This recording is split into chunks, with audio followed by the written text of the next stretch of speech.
बेटा क्लास का time 4 PM पे है। ऑब्वियसली चालू है ना क्लास, जल्दी आ जाओ।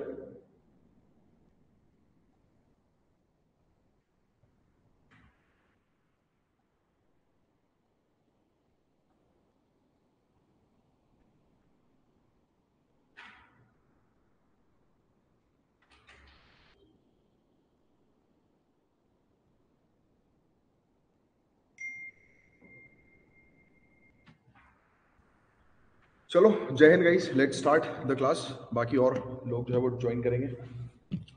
ठीक है, चलो स्टार्ट करते हैं अपन क्लास को।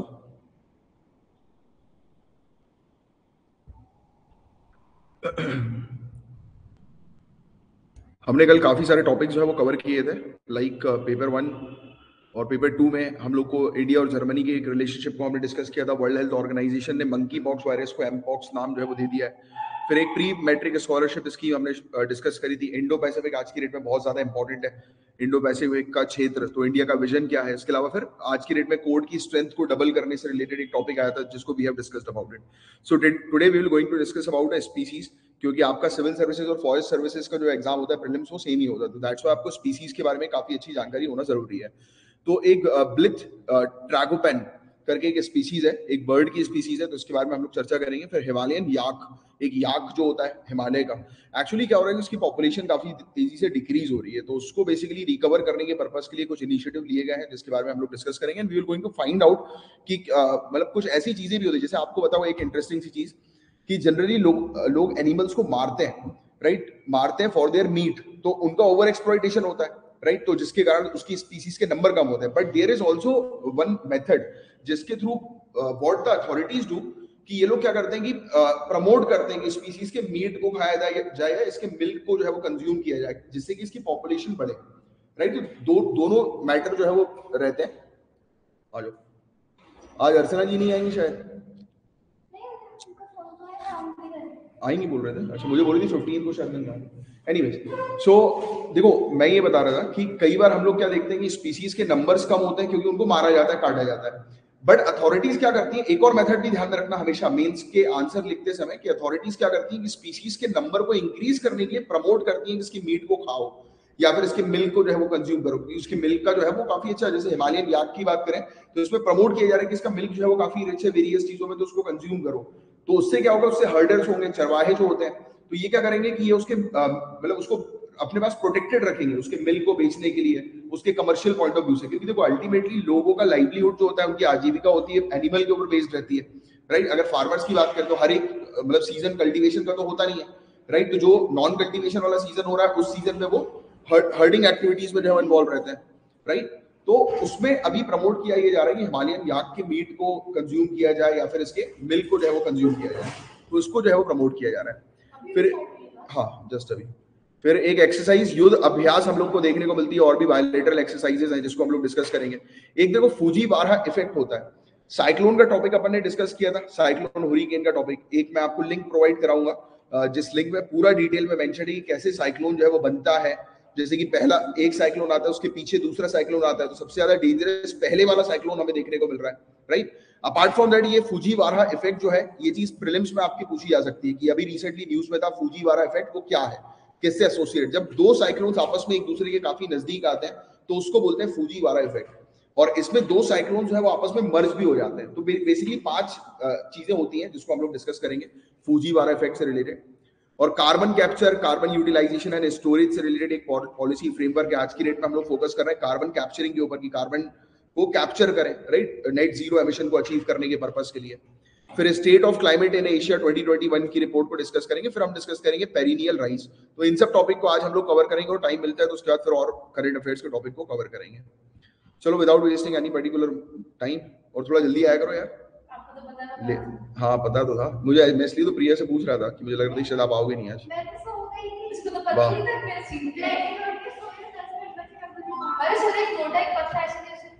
क्या ये ज्यादा खा रहा है, वो कम खा रहा है? क्या कल देखा था? अच्छा, एनसीईआरटी में देखा था? नहीं नहीं, वो अलग था, ये अलग है। ये तो ये ब्लिट्स ट्रैगोपेन, तो इसके बारे में हम चर्चा करेंगे। आप देखो, एक चीज है ट्रैगोपेन, जैसे ही अगर प्रीलिम्स में आता है, एग्जाम में आता है, तुरंत आपको क्लिक होना चाहिए कि एक बर्ड की स्पीसीज है, राइट। सो फॉरेस्ट ऑफिशियल जो मणिपुर के हमें देखने को मिल रहा है, ये बेसिकली डेन यानी कि अंडों को जो है वो खोजने का काम करवा रहा है। बेसिकली ये प्राइज देंगे काफी सारे लोगों को।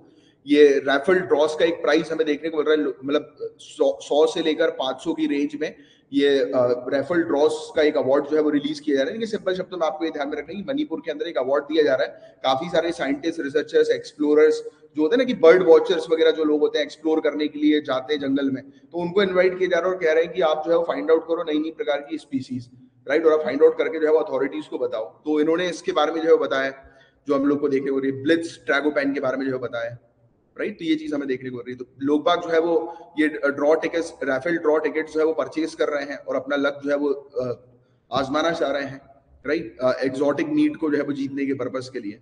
और अपार्ट फ्रॉम जंगली बोर्स यानी कि जंगली सुअर हम लोग को देखने को मिलते हैं, वाइल्ड बोर्स, डियर्स, एनिमल जैसे कि एक हम लोग को बिंटरॉन्ग देखने को मिलता है। ए बोरियल का मतलब क्या होता है? What do you understand by A boreal? A boreal mammal क्या होता है? ए बोरियल मैमल किसको कहते हैं? ए बोरियल मैमल ट्री में रहने वाला, पेड़ में रहने वाला, राइट। तो पेड़ में रहने वाले जो एनिमल्स होते हैं, मैमल्स जो होते हैं, उनको ए बोरियल टर्म उनके लिए यूज किया जाता है, राइट। तो जंगली जो हम लोग को ये देखने को मिलते हैं, सुअर देखने को मिलते हैं, बियर देखने को मिलते हैं, फिर जैसे कि बिंटरॉन्ग करके एक है जिसे बियर कैट भी जो है वो कहा जाता है, स्क्विरल्स हैं, फ्लाइंग फॉक्स है। आपको याद है ना flying fox? Previous year question paper में आपने डिस्कस किया था, ये डायरेक्ट क्वेश्चन आ गया था। Yes exactly, fruit bats. तो प्रीवियस ईयर के क्वेश्चन पेपर में डायरेक्ट आया था कि इनमें से बताओ कि बैट्स जो है वो कौन से हैं, तो फ्लाइंग फॉक्स भी लिखा हुआ था एक ऑप्शन में। तो ऐसे क्वेश्चन आते हैं। तो अलग अलग प्रकार की बर्ड्स जैसे कि ग्रे साइडेड थ्रश और ट्रैगोपेंस, जैसे हॉर्न्ड पीसेंट यानी कि तीतर होता है, ये बेसिकली सींग वाले तीतर हम लोग को देखने को मिलता है, राइट। तो इनको भी जो है वो स्पॉट किया गया। अब हमारा जो टॉपिक है वो है ब्लिट्ज ट्रैगोपैन का टॉपिक।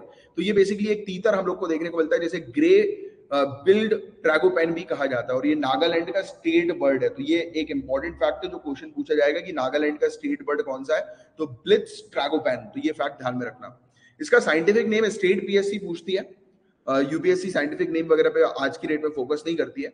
तो ट्रैगोपैन ब्लिथी इसका एक साइंटिफिक नेम हमें देखने को मिलता है। हैबिटेट मतलब कि ये कहाँ पर रहते हैं, तो भूटान पर हम लोग को देखने को मिल जाएंगे और नॉर्थ ईस्टर्न इंडिया में हम लोग को देखने को मिल जाएंगे। नॉर्थ म्यांमार से साउथ ईस्ट तिब्बत के एरिया में देखने को मिल जाएंगे और चाइना पर देखने को मिलते हैं। इनकी पॉपुलेशन लगभग 2500 से लेकर 10,000 के आसपास हम लोग को देखने को मिलती है। और IUCN की रेड लिस्ट के अंदर वल्नरेबल की कैटेगरी में है ये, इनका प्रोटेक्शन स्टेटस वल्नरेबल है। और CITES के अंदर अपेंडिक्स 1 के अंदर इनको रखा गया है। अब देखो रिस्क क्या है, तो आज की डेट में चिड़ियाओं के लिए सबसे बड़ा रिस्क क्या है? डिफॉरेस्टेशन, पेड़ों को काटा जा रहा है, राइट। और इनका ओवर एक्सप्लॉइटेशन यानी कि इनको मारा काटा जा रहा है, राइट। तो वाली चीज है। और ग्रेजिंग, कई बार एनिमल्स की अगर हम बात करें तो हाई लेवल ऑफ ग्रेजिंग होती है। ग्रेजिंग के कारण जो पक्षी, उनके ऊपर ग्रासेस वगैरह जो जिनको अपन ग्रासलैंड बोलते हैं, राइट, घास के मैदान, उस पर जो पक्षी डिपेंडेंट होती है कि उस पर उनको कीड़े मिल जाते हैं, वेरियस फूल ग्रासेस वगैरह मिल जाते हैं। तो जो पक्षियां उन पर डिपेंडेंट और वो ग्रासलैंड ही पूरा अगर हट जाएगा तो उनको खाना नहीं मिलेगा, खाना नहीं मिलेगा तो वो सर्वाइव नहीं कर पाएंगे, राइट। तो ये एक चीज हमें देखने को मिलती है। और स्लैश एंड बर्न एग्रीकल्चर के बारे में आपको एक आइडिया होगा कि क्या करते हैं लोग कि पूरे के पूरे जो खेत है उसको जला देते हैं या फॉरेस्ट को जो है वो जला देते हैं स्लैश एंड बर्न के अंदर। अच्छा, फिर अब क्या करना चाहिए? तो स्पीसीज जो है वो लीगली सभी कंट्रीज के अंदर इनको प्रोटेक्शन ऑलरेडी प्राप्त है और जहां पर प्राप्त नहीं उनको प्रोटेक्शन प्रोवाइड कराओ। कंजर्वेशन अवेयरनेस प्लान जो है वो लेकर और इंप्लीमेंट करो सभी के सभी एरियाज में। तो ये एक छोटा सा टॉपिक था। मैं उम्मीद करता हूँ आपको पूरे फैक्ट्स इससे रिलेटेड पता लग गए। ब्लिट्ज ट्रैगोपैन क्लियर हुआ टॉपिक? कोई डाउट? क्लियर? सॉर्टेड? चलो, अब ये हिमालयन याक हमें देखने को मिलता है। जैसा कि मैं आपको स्टार्टिंग में बता रहा था कि कई बार एनिमल्स जो है, जैसे जनरली एनिमल्स को बहुत ज्यादा जब मारा जाता है तो उसको प्रोटेक्शन लगाई जाती है कि नहीं उसको रोको। बट समटाइम्स व्हाट हैपन कि एनिमल की जब कोई कमर्शियल वैल्यू होती नहीं है तब लोग उसको प्रोटेक्ट नहीं करते हैं, राइट, कमर्शियल वैल्यू ना होने के कारण। तो अब क्या किया जाता है, कई बार प्रमोट किया जाता है कि अरे इसकी मीट अच्छा है, इसका मीट जो है वो खाओ, या इसका मिल्क जो है वो यूज करो, जिससे कि लोग उसको रखें अपने पास, उसको कमर्शियली मतलब वो करें, यानी कि प्रोटेक्ट करके रखें कमर्शियल पर्पस के लिए। क्योंकि जनरली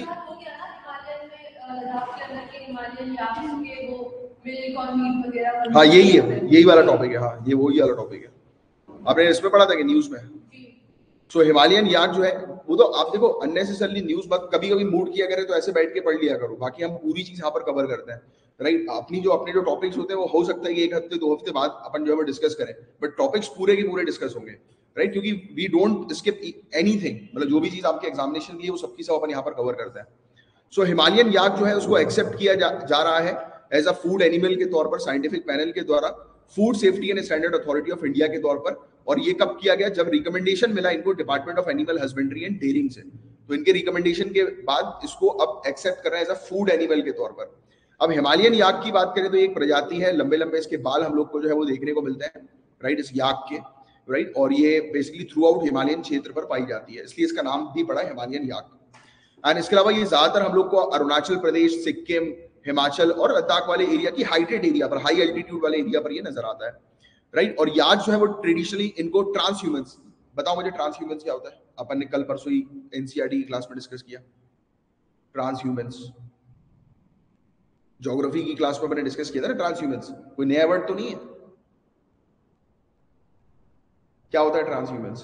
देखो एक छोटा सा वर्ड जो एनसीईआरटी में लिखा हुआ है, बट उसका यूज बहुत हर जगह होगा। बंजारा अपन डिस्कस कर रहे थे ना, जो लोग ट्रैवल करते हैं, राइट, जो लोग जो है वो जिनका कोई परमानेंट प्लेस नहीं होता, they used to travel from one place to another, right, trans humans.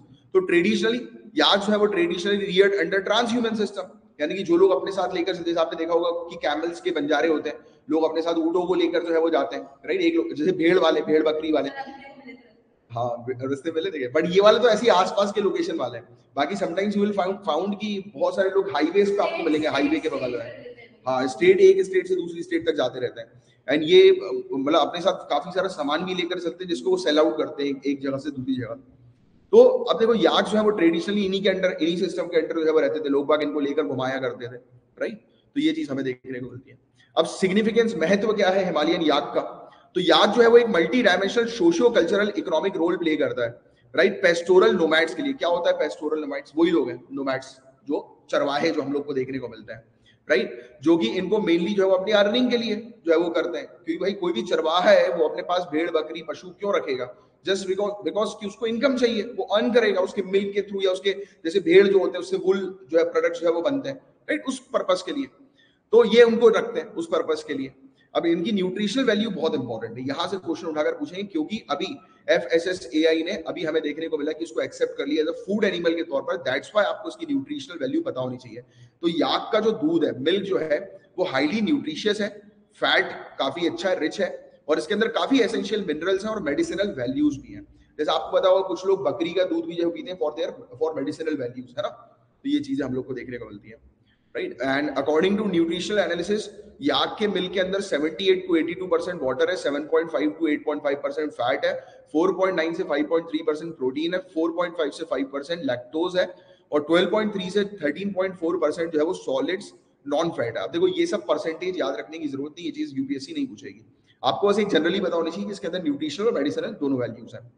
Apart from that, traditionally याक का मिल्क जो है ये चुरकम, चुरपी, घी, पनीर, तो घी पनीर तो हमें समझ में आ रहा है, ऐसी है कुछ मिल्क प्रोडक्ट्स हम लोग को देखने को मिलते हैं, वही सब है, मिल्क प्रोडक्ट्स ही हैं, कुछ अलग अलग प्रकार के मिल्क प्रोडक्ट्स होते हैं, लोकली इसका कुछ और नाम होगा, कुछ मिठाई काइंड ऑफ, राइट। तो एक जनरली ध्यान रखो कि याक के मिल्क से जैसे मिल्क प्रोडक्ट जो बनते हैं ना, तो वैसे ही याक के मिल्क का भी पनीर बनता है, राइट। और लोकली याक के मीट को जो है वो पतला होने के लिए कंज्यूम किया जाता है। तो शुरू कर दूं क्या मैं फिर? सो मीट के अंदर 74.8% मॉइस्चर है, 21.7% प्रोटीन है, 1.5% क्रूड फैट है, और 1.2% ऐश। अच्छा ऐश भी है होगी, खा लेता होगा शायद कहीं पे, होता होगा, क्योंकि ऐश के अंदर भी न्यूट्रिशनल वैल्यू हम लोग को जो है वो देखने को मिलती है, ये दूसरी टाइप की होगी कुछ। अब याक की पॉपुलेशन हमारी कंट्री के अंदर डिक्रीज हो रही है काफी तेजी से, एंड सेंसस के अकॉर्डिंग बताया जा रहा है 2019 में जो सेंसस हुआ था कि इंडिया के अंदर 58,000 याक है, और उसमें 25% जो है वो डिक्लाइन हुआ सिंस 2012 से 25% डिक्लाइन हो गया है। अब रीजंस क्या है डिक्लाइन के?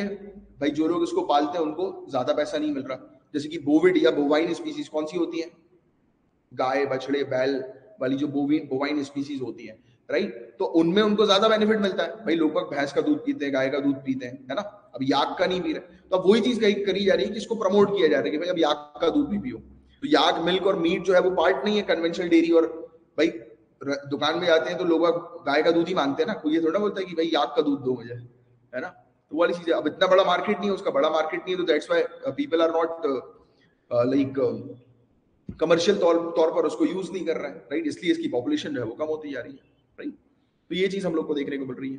तो categorization is expected to help check the decline in population. तो कैटेगराइज करना बहुत ज्यादा जरूरी है हाई एल्टीट्यूड बोवाइन एनिमल्स के लिए by making it a part of conventional milk and meat industry. तो उसको कन्वेंशनल मिल्क और मीट इंडस्ट्री में शामिल करो।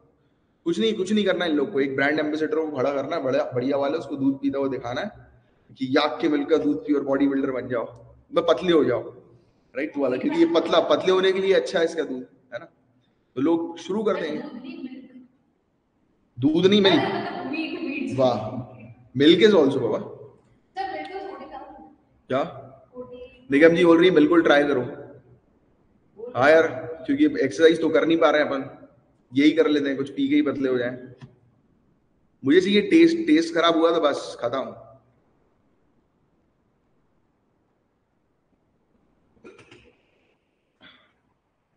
टेस्ट और नाम, मेरे से नाम का भी रहता है एक, याक का मिल्क, अजीब नहीं है याक का मिल्क। क्या बोलते हैं याक को हिंदी में? कुछ और भी वर्ड होता है क्या इनका हिंदी में? कुछ होता तो होगा याक का।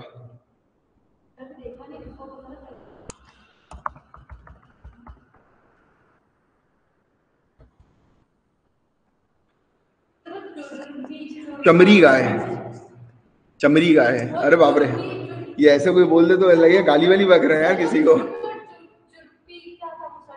वो भी आपको देखना है क्या?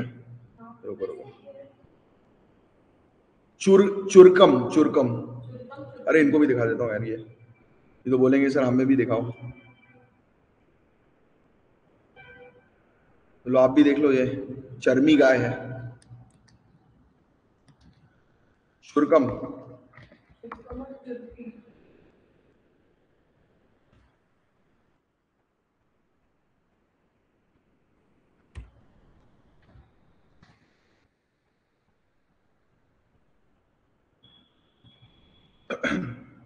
ऐसा कुछ दिखाई दे रहा है यार,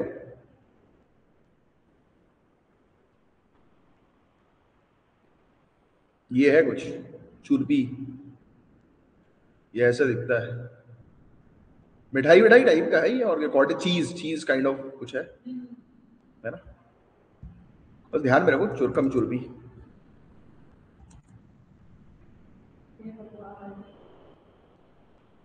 टेस्ट कैसा है सर? कौन सा टेस्ट? अच्छा टेस्ट, अच्छा टेस्ट, मुझे लगा टेस्ट कैसा है। टेस्ट यार अभी पिया नहीं है, पियेंगे तो बताएंगे।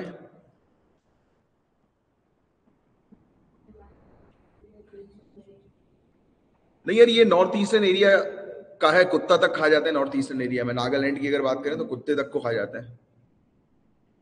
दौलत को बताऊंगा तो ये खा जाएंगे लोग बच के रहा।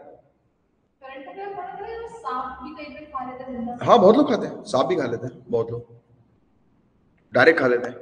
अरे इवन अब आप जब आप अगर जैसे कि मिशंस पे जब जाओगे, आप आईपीएस अगर चूज करोगे, उसके बाद अगर आप कोई मतलब जैसे रॉ वगैरह के मिशंस के अंदर घुसोगे, या फिर अगर नॉर्थ ईस्ट में कोई मिशन है, जैसे कि हमारे एनएसए जो है ना, national security advisor Ajit Doval, तो ये नॉर्थ ईस्टर्न इंडिया में इंसर्जेंसी रोकी थी इन्होंने, इंसर्जेंट बन गए थे खुद, उनका हिस्सा बन गए थे। यू विल गेट ट्रेनिंग, आप उन्हीं का हिस्सा जो है बन जाओगे कुछ समय तक, उनके माहौल को समझने के लिए, and you have to eat such kind of things. वो तो ट्रेन ही किया जाता है, इवन हमारे आर्म फोर्सेस के लोगों को ट्रेन किया जाता है कि भाई आपको अगर कुछ ना मिले तो यू कैन डायरेक्टली ईट वो केकड़ा वेकड़ा पता नहीं क्या, तो डायरेक्टली खा लेते हैं वो, कि उसको उठा के खा लिया कच्चा, वो भी जिंदा और कच्चा केकड़ा। मैंने तो एक वीडियो देखा है केकड़ा खाते हुए, अपने आर्मी के, उनको मेरे ख्याल से छत्तीसगढ़ बेल्ट के थे वो, उनको देखा केकड़ा उठाया। चूहा भी खाते हैं ना, खा लेते हैं। अरे यार हाँ, चीटी की चटनी। चलो यार टॉपिक चेंज करते हैं, अब आओ एक्सरसाइज, युद्ध अभ्यास और भी काफी सारी बायलेटरल एक्सरसाइज है जिसके बारे में हम लोग को फोकस करना है। तो इंडियन आर्मी जो है वो एंगेज हो रही है काफी सारी बायलेटरल एक्सरसाइज में, भी 5 कंट्री के साथ एंगेज हुई है। तो आपको इस टॉपिक के अंदर कुछ नहीं करना है, सिंपल फोकस रखना है कि ये पर्टिकुलर किस कंट्री के बीच में कौन सी एक्सरसाइज होती है, क्योंकि ये चीज मेनली आपसे पूछी जाएगी। तो एक्सरसाइजेस की अगर हम लोग बात करें तो 18th addition India US army exercise युद्ध अभ्यास। तो युद्ध अभ्यास एक्सरसाइज किसके बीच में? India USA, right. तो ये उत्तराखंड के अंदर हम लोग को देखने को मिली, ये दूसरा फैक्ट आपको बस ध्यान में रखना है। इससे पहले वाला एडिशन अलास्का में हुआ था, याद है मैं आपको अलास्का बता रहा था मैप के अंदर, मैप में एक एरिया अलास्का है, एक तो यूनाइटेड स्टेट्स अपन को क्लियरली जो है दिखाई देता है, उसके ऊपर कनाडा है, कनाडा के साइड वाला एक एरिया जो है वो अलास्का वाला एरिया है, राइट। तो वो भी यूनाइटेड स्टेट्स की टेरिटरी है। तो यूएसए में इसका पहला वाला, इससे पहले वाला एडिशन 17th एडिशन यूएसए में हुआ था, राइट। तो ये चीज हमें देखने को मिलती है। फिर एक एक्सरसाइज ऑस्ट्रा हिंद है, तो नाम से कुछ ऑस्ट्रा समझ में आ रहा है, ऑस्ट्रा ऑस्ट्रेलिया है ना, ऑस्ट्रेलिया। तो क्लियरली है कि ऑस्ट्रेलिया के साथ हम एक्सरसाइज जो है वो कंडक्ट करते हैं, और ये बेसिकली महाजन फील्ड फायरिंग रेंज राजस्थान के अंदर है, तो वहां पर ये एक्सरसाइज कंडक्ट की गई। और एक्सरसाइज जो है will be early event that will be conducted alternatively in India and Australia. तो एक साल इंडिया में होती है, एक साल ऑस्ट्रेलिया में होती है। फिर एक्सरसाइज अग्नि वॉरियर की बात करें तो ये सिंगापुर के अंदर हम लोग को जो है वो देखने को मिली, सिंगापुर के साथ हम लोग जो है ये एक्सरसाइज कंडक्ट करते हैं। फिर एक्सरसाइज हरिमाऊ शक्ति की बात करें तो मलेशिया के साथ होती है एक्सरसाइज। तो ये फैक्ट बस एक्सरसाइज और किसके साथ हो रही है बस वो नाम ध्यान में रखना मेनली, क्योंकि सिविल सर्विसेज में match the following question choose the correct pair वाले जो क्वेश्चन आते हैं तो उसमें इस तरीके की चीजें पूछ ली जाती है। फिर इसके अलावा एनुअल ट्रेनिंग इवेंट जो है वो सिंस 2012 से जो है वो चल ही रहा है इसका। और बस यही है, कोई भी अगर एक्सरसाइज कंडक्ट हो रही है किसी कंट्री के साथ, उनका मेन ऑब्जेक्टिव क्या होता है कि हम एक दूसरे की कैपेबिलिटीज को समझें, कि मतलब उनके पास कितनी अच्छी टेक्निकल स्किल्स है जिसको हम लर्न कर सके। और हम जैसे कि अगर पैसिफिक क्षेत्र की बात करें, इंडो पैसिफिक क्षेत्र की बात करें, और वहां पर अगर कोई सिक्योरिटी कोई हैम्पर होती है तो हम मिलकर ऑपरेशंस कंडक्ट कर सके। तो जब भी कोई एक्सरसाइज होती है ड्रिल कंडक्ट करते हैं। ड्रिल का मतलब एक फेक माहौल जो है वो क्रिएट कर देना, राइट, कि जहां पर जैसे कि एक फेक माहौल पूरा का पूरा फेक, और उस पर वो मतलब ऐसा माहौल बना देते हैं कि वो रियल माहौल है, राइट। और फिर उस पर जो है वो अपनी प्रैक्टिस करते हैं वो लोग कि हम अगर एक मिशन पे एक साथ जाएंगे तो किस प्रकार से हम लोग को कोऑर्डिनेट करके रखना है। फिर एक्सरसाइज गरुड़ शक्ति, ये भी बहुत इंपॉर्टेंट है, इंडोनेशिया के साथ हम लोग को देखने को मिली, स्पेशल फोर्सेस के साथ, ठीक है। फिर एक्सरसाइज काज़-हिंद तो आप बता ही दोगे, अभी बीच में पढ़ा ही था हमने काज़-हिंद के बारे में। कजाकिस्तान, ये अपन ने एमसीक्यू में भी तो डिस्कस किया था एक्सरसाइज काज़-हिंद का टॉपिक, ठीक है। अब है काफी ज्यादा important topic, Fujiwara effect. Fujiwara effect direct question आएगा, फूजीवारा इफेक्ट क्या है। तो सिंपल सी चीज एक बस ध्यान में रखना है कि दो साइक्लोन जब एक दूसरे के काफी नजदीक आ जाते हैं तो उस इफेक्ट को फूजीवारा इफेक्ट कहते हैं। जैसे कि आप यहाँ पर फोटो में भी देख रहे हैं, दो साइक्लोन्स एक दूसरे के काफी नजदीक है, तो दिस इज कॉल्ड फूजीवारा इफेक्ट। इसमें कई बार ऐसा भी होता है कि एक साइक्लोन दूसरे साइक्लोन के साथ जाकर मर्ज हो जाता है, तो ये वाला इफेक्ट जो है नजदीक आना और मर जाना, दैट इज फूजीवारा इफेक्ट। तो दो साइक्लोन्स अभी रिसेंटली जो कि सुपर टाइफून हिनामनॉर और ट्रॉपिकल स्टॉर्म गर्डो, तो ये दो स्टॉर्म्स हम लोग को, दो आप कह सकते हो साइक्लोन्स हम लोग को देखने को मिले हैं कि एक दूसरे के काफी नजदीक जो है वो आ गए हैं, और ये बता रहे हैं फूजीवारा इफेक्ट कि ये फूजीवारा इफेक्ट हो गया है। फूजीवारा इफेक्ट के बारे में बात करें तो इसका मतलब यही है कि interaction between tropical storms, right, यानी कि दो कोई भी स्टॉर्म्स, यानी कि एक ही जगह पर एक ही लोकेशन पर एक दूसरे के नजदीक आ जाते हैं, यानी कि आप मतलब 1400 किलोमीटर से भी कम की दोनों की आई होती है। आई मतलब वो टॉप वाला एरिया, मैंने आपको एक वीडियो जो है भेजा था जिसमें पूरे साइक्लोन्स के पार्ट्स भी उसमें मेंशन थे, बीच वाला एरिया, यस। तो जब वो उन दोनों की आई से अगर कैलकुलेट करें तो 1400 किलोमीटर से भी कम के डिस्टेंस पर अगर वो पास पे होंगे तो दैट इज कॉल्ड फूजीवारा इफेक्ट। तो हमें बेसिकली लेंथ समझ में आ गई, डिस्टेंस समझ में आ गई कि कितने डिस्टेंस के बीच में दो साइक्लोन्स एक साथ अगर आते हैं तो कब फूजीवारा इफेक्ट माना जाएगा, तो 1400 किलोमीटर। अब ये आकर एक साथ मिल भी जाते हैं, मर्ज भी हो जाते हैं, ठीक है। फूजीवारा इफेक्ट जो है वो आइडेंटिफाई किया गया था साकुहेई फूजीवारा के द्वारा, जो कि एक जापानीज मेट्रोलॉजिस्ट थे, और पहला पेपर इन्होंने फूजीवारा केस से रिलेटेड जो रिलीज किया और पब्लिश किया वो 1921 में किया था। और पहला नोन इंस्टेंस इस इफेक्ट का 1964 में देखने को मिला था, जब वेस्टर्न पैसिफिक ओशियन पर टाइफून मैरी और कैथी एक दूसरे के साथ मर्ज हो गए थे, मिल गए थे दो टाइफून्स या दो साइक्लोन्स। सो इसका मतलब क्या है, तो इंटरेक्शन जो है इसमें हम लोग को देखने को मिलता है। ऑब्वियस ही बात है कि जब दो साइक्लोन आपस में आके मर्ज होंगे दैट मींस कि कोई ना कोई साइक्लोन का ट्रैक जो है वो चेंज हो रहा होगा। और आपने एक चीज पढ़ी है कि साइक्लोन किस डायरेक्शन में जो है मूव करेगा, high pressure to low pressure, जहां पर लो प्रेशर होगा वहीं पर ही विंड जो है वो जाएगी, राइट। और साइक्लोन जैसे ही कोस्टल एरिया पर आकर हिट करता है, साइक्लोन की एनर्जी खत्म हो जाती है, अपन ने डिस्कस किया क्योंकि उसको एनर्जी जो है वाटर से मिल रही होती है, राइट, वार्मिंग इफेक्ट से उसको एनर्जी मिल रही होती है, राइट। अब रेयर केसेस में दो सिस्टम जो है वो मर्ज हो जाते हैं, बहुत रेयर केस होता है मर्ज होने का, ये हमेशा एक कैजुअल केस नहीं है कि दो साइक्लोन्स आपस में आके मर्ज हो गए, बहुत रेयरली मर्ज होते हैं। बट फूजीवारा इफेक्ट क्वाइट पॉसिबल की कैजुअल हो सकता है, क्योंकि 1400 किलोमीटर के कम के एरिया पर अगर दो साइक्लोन्स एक साथ बन रहा है, ऐसी स्थिति डेवलप हो रही है, तो दैट इज कॉल्ड फूजीवारा इफेक्ट। बस यही चीज बस आपको ध्यान में रखनी है। जैसे इसमें अलग अलग 5 अलग अलग तरीके बताए कि फूजीवारा इफेक्ट कब हो सकता है। तो पहला तरीका हम लोग को देखने को मिल रहा है कि only the direction of motion of the storm changes and the most common case and is the most common case. तो एक साइक्लोन जा रहा है, अब दूसरा साइक्लोन कहीं और हुआ है तो उसका डायरेक्शन चेंज होकर वो उसके पीछे जो है पहुंचने लगा, दैट इज फुजीवारा, कि एक डायरेक्शन में जो है वो जाने लगे वो। And also the case that are difficult to access and need closer examination. अब इसको एक्सेस करना डिफिकल्ट है क्योंकि आपको वो डिस्टेंस पता होना चाहिए 1400 किलोमीटर का, right. And sometimes it also happens, क्योंकि देखो तूफान तो एक ऐसी चीज है कि जो कि समुद्री इलाके में हमेशा चलता ही रहता है, कंटिन्यूअस। वो बिल्कुल एक कंटिन्यूअस एक्टिविटी, जैसे आपने कई बार देखा होगा कि वेसल्स वगैरह, शिप वगैरह होता है, वो तूफान में फंस जाते हैं फिर निकल जाते हैं, तो कंटिन्यूअस इफेक्ट हम लोग को जो है वो देखने को मिलता है। एंड समटाइम्स फिर साइक्लोन या टाइफून जो है वो आ जाता है, राइट। सेकंड जो है वो पार्शियल स्ट्रेनिंग हम लोग को देखने को मिलती है। इसमें हम लोग को देखने को मिलता है कि छोटा स्ट्रॉम जो होता है, यानी कि छोटा साइक्लोन जो होता है वो चला जाता है, यानी कि खत्म हो जाता है एटमॉस्फेयर के अंदर, अब गायब जो है वो हो जाता है, और बाकी जो मेन वाला जो होता है वो कंटिन्यूस चलता रहता है। तीसरे की बात करें, छोटा स्ट्रॉम जो है वो कंप्लीटली खत्म हो जाता है एटमॉस्फेयर में, straining out does not happen for the storms of equal strength. तो स्ट्रेनिंग आउट जो इक्वल स्ट्रेंथ, यानी कि दोनों के पास अगर इक्वल पावर है, इक्वल एनर्जी है दोनों स्ट्रॉम के पास, यानी कि दोनों हवा यानी कि प्रेशर बेल्ट के तहत जो है वो मूव कर रहे हैं, तो वो वाइप आउट नहीं होंगे या लॉस्ट आउट नहीं होंगे, राइट। लॉस्ट आउट वो होगा जिसके पास कम एनर्जी लेकर जो है वो जा रहा है। चौथा प्रकार का होता है पार्शियल मर्जर। तो इसमें ये होता है कि छोटा स्ट्रॉम जो होता है वो बड़े स्ट्रॉम में जाकर मर्ज कर जाता है, बड़ा स्ट्रॉम छोटे स्ट्रॉम को अट्रैक्ट कर लेता है।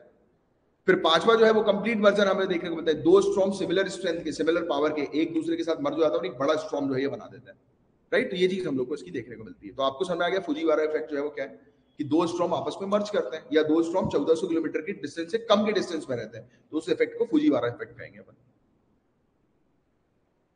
ठीक है। अब this topic is very very important, carbon capture utilization and storage policy, CCUS policy framework. क्योंकि आज की डेट में कार्बन कैप्चर के ऊपर बहुत ज्यादा फोकस करना है, क्योंकि कार्बन डाइऑक्साइड का एमिशन बहुत ज्यादा हो गया है, राइट, एनवायरमेंट के अंदर, जिसके कारण क्या हो रहा है, global warming, climate change, right, और टेम्परेचर लेवल इंक्रीज हो रहा है, और कितनी सारी प्रॉब्लम्स हो रही है, स्पीसीज मर रही है, वाटर लेवल जो है वो राइज हो रहा है, ग्लेशियर मेल्ट हो रही है, करना अपन ये पूरी चीज पढ़ चुके हैं। तो इसलिए कार्बन कैप्चर करना बहुत ज्यादा जरूरी है। सो नीति आयोग, अब बहुत ध्यान से सुनना है इस पर्टिकुलर टॉपिक को। नीति आयोग ने रिलीज करी है एक study report, carbon capture utilization and storage policy framework को लेकर, एंड डिप्लॉयमेंट मैकेनिज्म जो है वो लेकर आए कि कैसे पर्टिकुलर उस जो पॉलिसीज है उसको हम लोग डिप्लॉय करेंगे, इंप्लीमेंट करेंगे। तो फ्रेमवर्क की बात करें तो रिपोर्ट के अंदर एक्सप्लोर किया गया इंपॉर्टेंस ऑफ कार्बन कैप्चर, क्योंकि आज की डेट में हमें कार्बन को कैप्चर करना है, क्योंकि एनवायरमेंट में हम बहुत ज्यादा कार्बन रिलीज कर चुके हैं, and it is very important right now to capture the carbon, right. तो इस पर उन्होंने जो है वो स्ट्रेस डाला है कि कैसे हम लोग जो है वो इसको करेंगे, राइट। और ये बेसिकली एमिशन रिडक्शन स्ट्रेटेजी है कि एमिशन जो है वो रिड्यूस करना। बेसिकली आज की डेट में वैसे ही हम लोग इन सब चीजों पर काम कर ही रहे हैं। जैसे आपको शायद पता हो कि आज की डेट में कुछ डिवाइसेस आती हैं, जिस डिवाइसेस के अंदर हम लोग कार्बन को जो है वो कैप्चर कर लेते हैं, एंड उस कार्बन का जो है वो उपयोग हम लोग किसी और दूसरे प्रोडक्ट्स के तौर पर जो है वो यूज करते हैं, क्योंकि देयर आर वेरियस प्रोडक्ट जहां पर कार्बन की रिक्वायरमेंट जो है वो होती है, राइट। फिर रिपोर्ट ने आउटलाइन किया एक ब्रॉड लेवल पॉलिसी इंटरवेंशन, जिसकी हमें आवश्यकता है आज की डेट में वेरियस सेक्टर्स के अंदर, क्योंकि कार्बन बहुत ज्यादा एनवायरमेंट में रिलीज हो रहा है। इंडिया का per capita carbon dioxide emission जो है वो अबाउट 1.9 टन पर एनम का है। अब पर कैपिटा एमिशन मतलब कि हर एक व्यक्ति इंडिया के अंदर कितना कार्बन एमिट जो है वो कर रहा है, कंट्रीब्यूट कर रहा है, तो 1.9 टन हर साल। ये फैक्ट याद रखना, ये फैक्ट आप मेंस में उपयोग करेंगे, जो कि लेस देन 40% है ग्लोबल एवरेज के, यानी कि हम तो बहुत ही कम कार्बन एमिशन जो है वो कर रहे हैं। बट देन टू ऑब्वियसली बात है कि अब क्लाइमेट चेंज को टैकल करना एक इंडिविजुअल कंट्री का काम नहीं है, कलेक्टिव सभी कंट्रीज का काम है, और हमारी पॉपुलेशन बहुत ज्यादा है। अगर हम गिव अप कर देंगे कि हमें नहीं करना, तो it will become very difficult in future, right, सब कुछ बर्बाद हो जाएगा। और अभी एट प्रेजेंट कितना टेम्परेचर लेवल इंक्रीज हो चुका है, 1.15 डिग्री सेल्सियस, ये फैक्ट ध्यान में रखना। ये अभी ये टेम्परेचर लेवल बढ़ चुका है हमारा प्री इंडस्ट्रियल लेवल से, राइट। तो ये चीज हमें देखने को मिल रही है। तो कार्बन कैप्चर यूटिलाइजेशन और स्टोरेज है क्या, CCUS है क्या, तो इसका मेन ऑब्जेक्टिव यही है कि कार्बन एमिशन को जो है वो रिड्यूस करना, या तो उसको स्टोर करके या उसका रीयूज करके, कि आप फिर से जो है उसको रीयूज कर लो, राइट। तो ये चीज हम लोग को देखने को, जिससे कि ये एटमॉस्फेयर में एंटर ना हो, तो हम क्या करेंगे, कार्बन को निकलने से पहले उसको जो है वो कैप्चर करके अपने पास स्टोर करके रख लेंगे। And right now it is happening कि कार्बन जितना भी स्टोर होता है उसको हम लोग नीचे जमीन के नीचे जो है वो डंप कर देता है, राइट, जमीन के नीचे। जैसे कि कचरे नहीं होते आजकल, कचरे हम जमीन खोदते हैं और जमीन के नीचे कचरे को जो है वो डंप कर देते हैं, वैसे ही कार्बन को भी नीचे जमीन के नीचे जो है वो डंप किया जा रहा है, राइट, कि हम उसे एनवायरमेंट में आने नहीं देंगे, राइट। सो ये एक 3 स्टेप प्रोसेस हम लोग को देखने को मिलेगी, जिसके अंदर कैप्चर किया जाएगा कार्बन डाइऑक्साइड को, जो कि पावर जनरेशन और इंडस्ट्रियल एक्टिविटी से रिलीज होता है, जो फैक्ट्रीज वगैरह है, जैसे कि सीमेंट की, स्टील मेकिंग फैक्ट्रीज, ट्रांसपोर्टेशन में जो कार्बन डाइऑक्साइड रिलीज होता है गाड़ियों से, राइट। तो उसको हम लोग देखो लिखा भी हुआ है कि हम पहले उसको कैप्चर करेंगे and then we will going to store it deep underground. क्यों नहीं होगा भाई? आपका एनवायरमेंट में क्यों नहीं होगा? अब आप एक चीज सोचो कि एनवायरमेंट में कंटिन्यूअसली कार्बन जो है वो रिलीज होता जा रहा है, मतलब प्रॉब्लम जो है वो बढ़ती जा रही है, and what you are doing is कि यू आर कैप्चरिंग इट, और एनवायरमेंट में रिलीज करने की जगह अंडरग्राउंड उसको छोड़ दे रहे हो आप, या कैप्चर करके स्टोरेज करके जो है वो रख रहे हो अंडरग्राउंड। तो आपने एटलीस्ट एनवायरमेंट को उस पर्टिकुलर पीरियड ऑफ टाइम के लिए तो बचा लिया ना। जितना आप एक्स्ट्रा जो है एनवायरमेंट में रिलीज कर रहे थे वो बच गया, तो क्यों नहीं फायदा होगा? जो कार्बन अंदर डालता है अंडरग्राउंड से, उससे क्या होगा? उससे कुछ नहीं होगा, पड़ा हुआ है। नहीं, क्लोज करके डालेंगे ना, ऐसा थोड़ा कि छोड़। अब यार आप कैसी बात कर रहे हो? अरे नहीं, वो तो समझ आ गया, लाइक मैंने आपने एग्जांपल दिया कि कचरा हम डंप करते हैं तो कचरा तो बायोगैस बनती है। हाँ, तो कार्बन से कुछ बनेगा या? हाँ बनेगा ना, यूज करेंगे ना, वेरियस इंडस्ट्रियल एक्टिविटी में इसका उपयोग करेंगे। हाँ, मतलब वो इन फ्यूचर करेंगे, अभी हम बिल्कुल स्टोर कर करके जो है रखे जा रहे हैं, जिससे कि हम अभी की प्रॉब्लम्स को रिजॉल्व कर सकें, और जब उसकी जरूरत होगी स्टोरेज कार्बन की, तब हम उसका इस्तेमाल जो है वो करेंगे वेरियस चीजों में। सो ये टेक्नोलॉजी जो है वो कार्बन डाइऑक्साइड को डीकार्बनाइज करने की, ये हमें देखने को मिल रही है कि हाई पोल्यूटिंग सेक्टर जो है steel, cement, oil, gas, petrochemical, chemicals, fertilizers, तो इसको हम लोग डीकार्बनाइज करने पर फोकस करेंगे क्योंकि यहाँ से बहुत ज्यादा कार्बन एमिट होता है। एंड पॉसिबल स्टोरेज साइट जो है वो कार्बन एमिशन की, इसके अंदर सेलाइन एक्यूफायर्स या डिप्लीटेड ऑयल या गैस रिजर्वायर हमें देखने को मिलेगा कि इसमें जो है वो हम लोग उसको डंप जो है वो कर देंगे। It would help in promoting the low carbon hydrogen economy in the removal of CO2 stock from the atmosphere. तो हम एटमॉस्फेयर से CO2 स्टॉक को जो है वो रिमूव कर देंगे। सो मेजर चैलेंजेस क्या है? तो देखो ये पूरी प्रोसेस बहुत महंगी होती है, हाई कॉस्ट प्रोसेस है, राइट? तो this is the major challenge. हमने प्लान तो बना दिया, बट वी नो कि उसकी प्रॉब्लम्स क्या है। तो हाई कॉस्ट एक प्रॉब्लम हम लोग को देखने को मिल रही है। दूसरा, प्राइवेट सेक्टर जो है वो इन्वेस्ट नहीं करना चाह रही है इस पर्टिकुलर स्कीम पर। अब क्योंकि क्यों नहीं इन्वेस्ट करना चाह रही? तो इन्वेस्टमेंट बहुत ज्यादा है, रिटर्न ना के बराबर है। अब आप खुद सोचो ना कि राइट नाउ एक प्राइवेट सेक्टर का ऑब्जेक्टिव क्या है? उसको तो पैसा कमाना है, right? They want money, right? तो वो क्यों इस एक्टिविटी में अननेसेसरली हैवी इन्वेस्टमेंट करेंगे? नहीं करेंगे ना। उनके पास तो जो अवेलेबल रिसोर्सेज उसका उपयोग करके आगे बढ़ेंगे। जैसे even right now also people are still, जैसे जो हैवी इन्वेस्टमेंट जहां पर होता है, दे आर स्टिल यूजिंग कोयला, राइट? वो वहां पर रिन्यूएबल एनर्जी का कोई प्लांट तो लगा नहीं रहे खुद से, क्योंकि वो बहुत हाई कॉस्ट है। वो सोचते हैं कि यार यहाँ पर 100 करोड़ रुपए लगाने से जब 50 करोड़ में कोयला जला के हमारा काम हो रहा है, तब वो कर लेते हैं ना हम लोग तो, right? This is also the main thing, क्योंकि प्राइवेट सेक्टर को अभी पैसा चाहिए। वो लॉन्ग रन में उसको जो है वो नहीं देख रहा है, उसको तो अभी के अभी पैसा चाहिए, प्रॉफिट चाहिए। अब वो अपना ह्यूज इन्वेस्टमेंट 500-600 करोड़, 1000 करोड़ रुपए का इन्वेस्टमेंट कर देगा प्राइवेट सेक्टर, और उसको उसका रिटर्न 20 साल के बाद मिलेगा, तो उतना लॉन्ग टाइम तो वो वेट नहीं करेगा, राइट? उसको तो रिटर्न चाहिए विद इन 5 ईयर्स, राइट? तो ये चीज है। फिर CO2 transport and storage site could be dangerous, obviously बात है। अब आप सोचिए कि आप कार्बन डाइऑक्साइड को ट्रांसपोर्ट करके ले जा रहे हो, तो ब्लास्ट हो सकता है एक बहुत बड़ा, हम लोग को देखने को मिल सकता है कि अगर ये डैमेज हुआ, कुछ भी इशू हुआ, तो ये ब्लास्ट हो सकता है, right? So while accident rate during the transport of CO2 are relatively low, हालांकि लो है एक्सीडेंट रेट, और potential for dangerous leak still exist, कि अगर लीक हो गया तो वहां पर रहने वाले लोगों के लिए तो हालत खराब हो जाएगी, CO2, राइट? सिक्योरिटी कंसर्न, तो ये गैस जो है वो हाई टॉक्सिक होती है, राइट? और लीकेज अगर हाई क्वांटिटी में हो गया तो बर्बाद कर देगी, पूरी की पूरी एयर को अनब्रीदेबल बना देगी, लोग बाग मर जाएंगे, स्पीसीज मर जाएंगी। हाँ, भोपाल में हुआ था, राइट? वो तो फर्टिलाइजर था, एक फर्टिलाइजर प्लांट था, जिससे क्या क्या नाम था उसका, मिथाइल आइसोसाइनेट है ना, MIC, MIC, MIC है। कौन सी डेट को हुआ था? 2-3 दिसंबर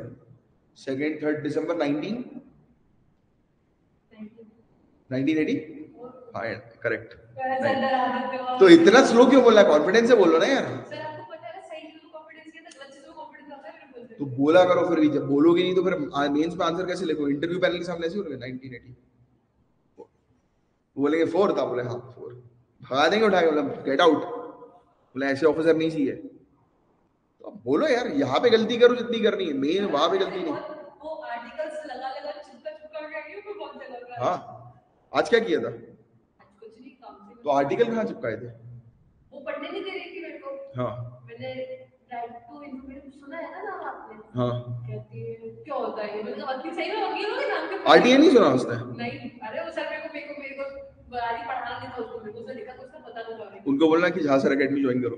फिर मैंने उसको बोला, फिर एक और सर वो बताऊंगी, मैं रिकॉर्डिंग बना कर लाई ना हर चीज की। चलो अब देखो ये चीज समझ में आ गई कि ये कितना ज्यादा इसके चैलेंजेस हम लोग को देखने को मिलते हैं, कॉस्टली है, ट्रांसपोर्टेशन के लिए डिफिकल्ट है, स्टोरेज के लिए डिफिकल्ट है, और अगर लीकेज हो जाता है तो it will be very much disastrous. And इस मूव का सिग्निफिकेंस हम लोग को क्या देखने को मिल रहा है, तो प्रोडक्शन ऑफ क्लीन प्रोडक्ट्स, तो क्लीन प्रोडक्ट्स प्रोड्यूस होंगे हम लोग को देखने को मिलेगा। और यूसी जो है वो इनेबल करेगी कि क्लीन प्रोडक्ट्स, क्योंकि क्लीन प्रोडक्ट इसलिए क्योंकि एनवायरमेंट पे मतलब पोल्यूटेंट्स रिलीज नहीं हो रहा, आप उसको पहले ही कलेक्ट करके रख रहे हो, तो जो भी प्रोडक्ट बनेगा वो क्लीन प्रोडक्ट भी, तो उसको हम लोग बोलेंगे। फिर वेरियस सेक्टर को डिकार्बनाइज करेंगे।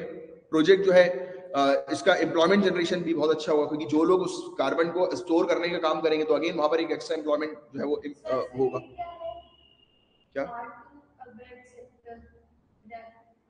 क्या हार्ड टू अबेट सेक्टर है, मतलब ऐसा सेक्टर है जिसको मिनिमाइज करना बहुत डिफिकल्ट है, जैसे cement industry, right, steel industry, जहां पर सबसे ज्यादा हम लोगों को पोल्यूटेंट रिलीज होता है। हार्ड टू अबेट, अबेट मतलब मिनिमाइज करना, रोकना, कि ऐसा सेक्टर जिसको रोकना बहुत ज्यादा डिफिकल्ट है, जिस पर कंट्रोल करना जो है वो काफी ज्यादा डिफिकल्ट है, तो उस पर हम लोग जो है वो कंट्रोल करना है। वेरियस सेक्टर जो जिसको डीकार्बनाइज हमें करना है, राइट, ठीक है। सो एस्टिमेट ये है कि अबाउट 750 MTPA ऑफ कार्बन, ये मेट्रिक टन पर एनम जो कार्बन हम लोग को देखने को मिलता है, कैप्चर जो किया जाता है, तो 2050 तक जो है वो कैप्चर करना है। और इससे एम्प्लॉयमेंट जो है, अपॉर्चुनिटीज जो है वो क्रिएट होंगी, about 8 to 10 million full time equivalent, right. फिर ये रिड्यूस करेगा सोशल कॉस्ट ऑफ कार्बन को, तो सोशल कॉस्ट ऑफ कार्बन की है, it is a value of estimated cost and benefit to the society from climate change. तो climate change से जो सोसाइटी को जो नुकसान पहुंच रहा था, तो ये उनको हेल्प करेगी, मतलब वैल्यू उसकी बढ़ा देगी सोसाइटी के अंदर, राइट। फिर सर्कुलर इकोनॉमी, क्या होती है सर्कुलर इकोनॉमी, बताओ। सर्कुलर इकोनॉमी मेंस के अंदर यूज करना है। Circular economy, you made a product, 4 R इसके अंदर होता है, कौन से R होते हैं, स्टार्टिंग से बताओ। हाँ, पहले आपने एक प्रोडक्ट खरीदा, राइट, अब आप उस प्रोडक्ट को क्या करोगे, रीयूज कर लोगे, राइट। पहली चीज तो रिफ्यूज, अगर वो प्रोडक्ट एनवायरमेंट के लिए बेकार है तो आप उसको परचेज नहीं करोगे, दैट इज रिफ्यूज। चलो ठीक है, आपने परचेज कर लिया, देन व्हाट विल हैपन, अब आराम से यूज करोगे, रिड्यूस, राइट, कि कम से कम करना है। फिर उसके अलावा रीसाइकल नहीं, रिफ्यूज, रिड्यूस, फिर रीयूज, कि आपने पहले तो उसको आराम से यूज किया, फिर आप उसको रीयूज करोगे, बार बार जो है उसको रीयूज करोगे, फिर उसकी पूरी लाइफ एंड हो चुकी है, then you will recycle, that is 4R। तो ये 4R, ये सर्कुलर इकोनॉमी जो है वो चलती है।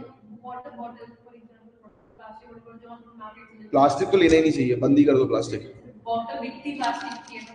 नहीं बंदी कर दो, उससे उससे भी काफी वो कार्सिनोजेनिक होती है, उससे भी काफी केमिकल जो है वो रिलीज होता है। जैसे कि जो अपन अब देखो बाहर जब जाते हैं तो we don't have any particular option, क्योंकि दूसरी बॉटल मैं बोलता रहूंगी मत खरीदा करो। मैं खुद जब तिरुपति गया था तो मेरी हालत खराब हो गई थी, राइट। वहां पर कौन सी बॉटल है, कांच की बॉटल है वहां पर, आपको पता है, कांच की बॉटल, और वो भी 80 रुपए की एक बॉटल, वो भी 1 लीटर भी नहीं, 750 ml, 750 ml। अब बोलते हैं 80 रुपए की एक बॉटल आप परचेज करें, और क्योंकि Tirupati is plastic free, totally plastic free, ठीक है। तो circular economy,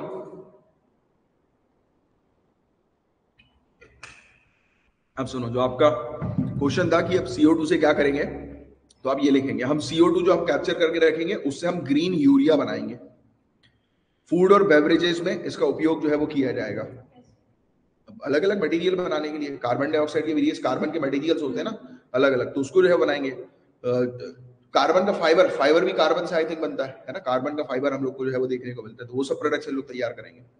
building materials, concrete में जैसे कि ऐश जो होती है, ऐश का उपयोग भी बिल्डिंग ब्रिक्स बनाने के पर्पस के लिए किया जाता है, वैसे ही इसका भी उपयोग जो है वो किया जाएगा, क्योंकि कॉन्क्रीट मटेरियल बनाने के लिए।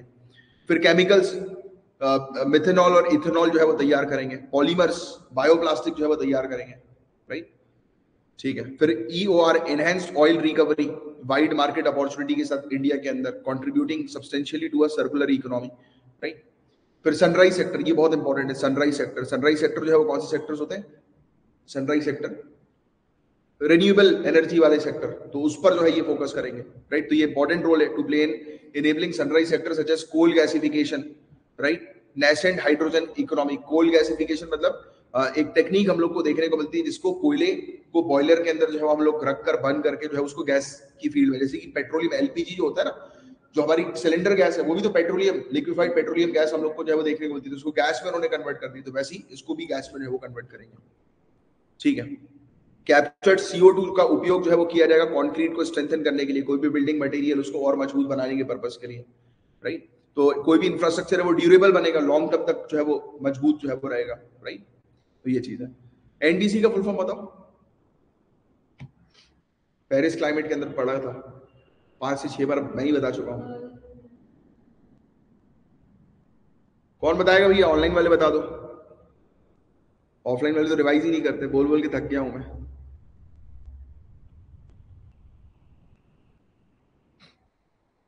बताओ। नेशनली डिटरमाइंड कंट्रीब्यूशन, अब याद आया क्या है ये नेशनली डिटरमाइंड कंट्रीब्यूशन?